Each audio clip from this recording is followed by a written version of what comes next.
Hello students, welcome to the PM studies. तो बच्चों, जैसे कि आपको पता है कि नेक्स्ट मंथ आपका बायो फिजिक्स का एग्ज़ाम है, तो इसलिए हमने एक सीरीज़ स्टार्ट की है बच्चों मैथमेटिकल फिजिक्स के। तो इस सीरीज़ में टोटल 100 क्वेश्चंस होंगे और इसके 6 लेक्चर बच्चों ऑलरेडी हो चुके हैं। तो उन लेक्चर्स को देखने के लिए आप लोग लिंक में चले जाइए, डिस्क्रिप्शन बॉक्स में आपको सारे लिंक मिल जाएंगे। ओके, तो बच्चों आज का जो क्वेश्चन है, आज का क्वेश्चन है क्वेश्चन नंबर 11। तो पहले हम क्वेश्चन को रीड कर लेते हैं। Consider a counterclockwise circular contour mod z is equal to 1 about the origin.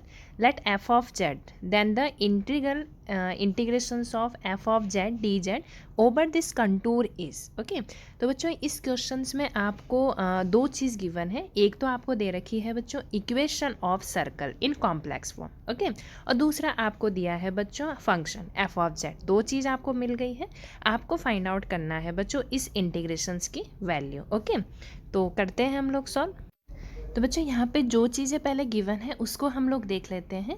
हमें यहाँ पे गिवन है equation of circle, okay, mod Z is equal to 1। तो इससे पहले भी मैंने आपको बताया था कि इस टाइप के क्वेश्चन सॉल्व करने से पहले आपको पता होना चाहिए कि जो equation of circle in complex form में है उसको हम कैसे ड्रॉ करते हैं।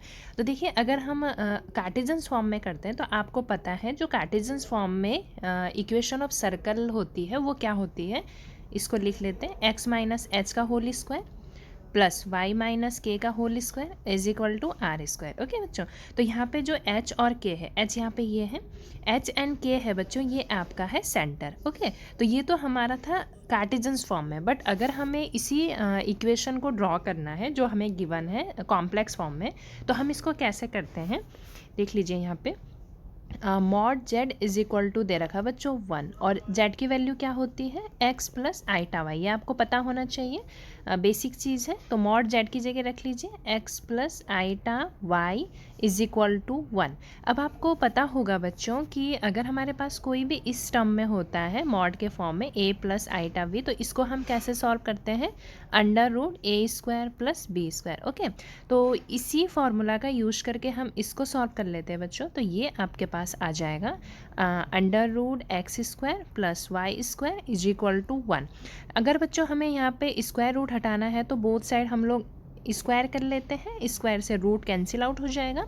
तो आपके पास बच्चों जो इक्वेशन हो जाएगी वो हो जाएगी X square plus Y square is equal to 1। Okay, अब यहाँ पे देखो बच्चों एक सेकेंड, ये जो हमारे पास थी ये थी इक्वेशन 1 और इसको हम लोग दे देते हैं इक्वेशंस 2। ठीक है, तो जब आपने इक्वेशन 1 और इक्वेशन 2 का कंपैरिजन किया तो आपको क्या पता चला बच्चों कि यहाँ पे ये जो इक्वेशंस 2 है, इक्वेशंस 2 में यहाँ पे h की वैल्यू क्या है, 0 है, k की वैल्यू 0 है और r की वैल्यू बच्चों 1 है। ओके, तो सिंपल सा है ये, इसको हम लोग ड्रॉ कर लेते हैं।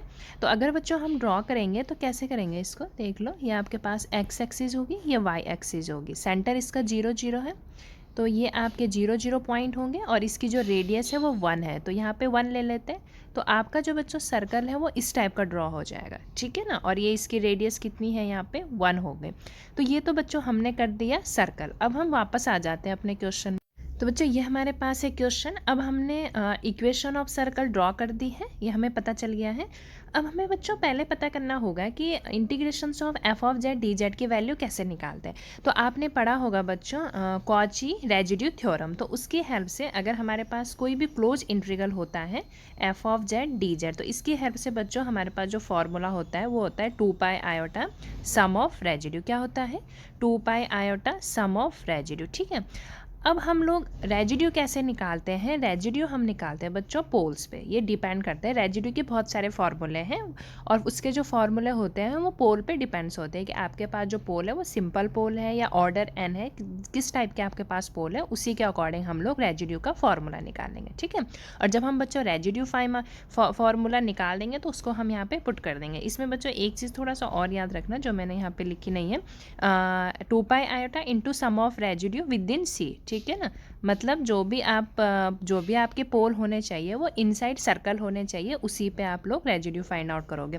तो मैं यहाँ पे लिख लेती हूँ विद इन कंटूर या विद इन सी। ओके, तो इससे हम लोग ये समझे कि पोल जो होंगे वो आपके सर्कल के अंदर ही होंगे, तभी आप रेजिड्यूज पे फाइंड आउट करोगे।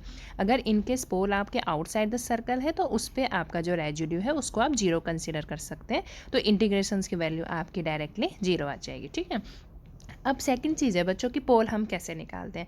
जो भी आपके पास फंक्शन होता है उसका जो डिनोमिनेटर होता है z माइनस पाई, जो भी यहाँ पे है इसको हम लोग जीरो कर लेते हैं। ठीक है ना, तो आपके पास जो यहाँ पे बच्चों डिनोमिनेटर है वो z माइनस पाई का होल स्क्वायर है, तो यहाँ पे आपका क्या है, पावर 2 है। तो अगर यहाँ पे जो भी आपका पोल निकलेगा वो ऑर्डर n मतलब where n is equal to 2 हो गया। ठीक है, तो इसको बच्चों जीरो कर लीजिए। यहाँ पे आपकी जो z की वैल्यू वो कितनी आई, पाई। ठीक है, तो पाई की आपको न्यूमेरिकल वैल्यू पता होगी कितनी होती है, 3.14। ठीक है ना, तो इसका मतलब आपका जो पोल की वैल्यू है वो आपकी 3.14 वैल्यू आ रखी है। ठीक है, अब बच्चों पोल आपका 3.14 आ गया। अब आपको पहले ये पता करना होगा कि ये जो पोल है वो आपके सर्कल के अंदर है या आउटसाइड है। ओके, तो बच्चों 3.14, अब देखो यहाँ पे जो रेडियस की वैल्यू वो 1 थी। ठीक है ना, तो यहाँ पे सेंटर से ये सिर्फ 1 पे है, तो इसका मतलब 3.14 कहाँ होगा, अगर यहाँ 1 है, यहाँ पे 2 है, यहाँ पे 3 है, लगभग यहाँ पे होगा 3.14। ठीक है ना, तो इसका मतलब बच्चों कि ये जो आपका पोल है वो आपका आउटसाइड द सर्कल है। ठीक है, अगर बच्चों पोल आपका आउटसाइड द सर्कल है तो मैंने आपको बताया है कि अगर आपका पोल आउटसाइड द सर्कल है, देख लीजिए एक बार, यहाँ पे होगा आपका पोल।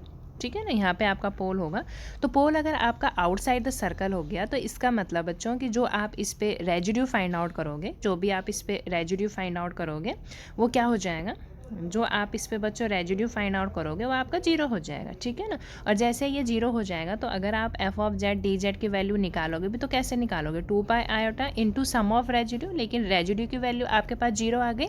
तो बच्चों यहाँ से आपको पता चल गया कि जो आपका F of Z D Z की वैल्यू होगी वो कितनी हो जाएगी बच्चों, जीरो हो जाएगी। ठीक है ना, तो समझ में आ गया होगा आपको क्वेश्चन।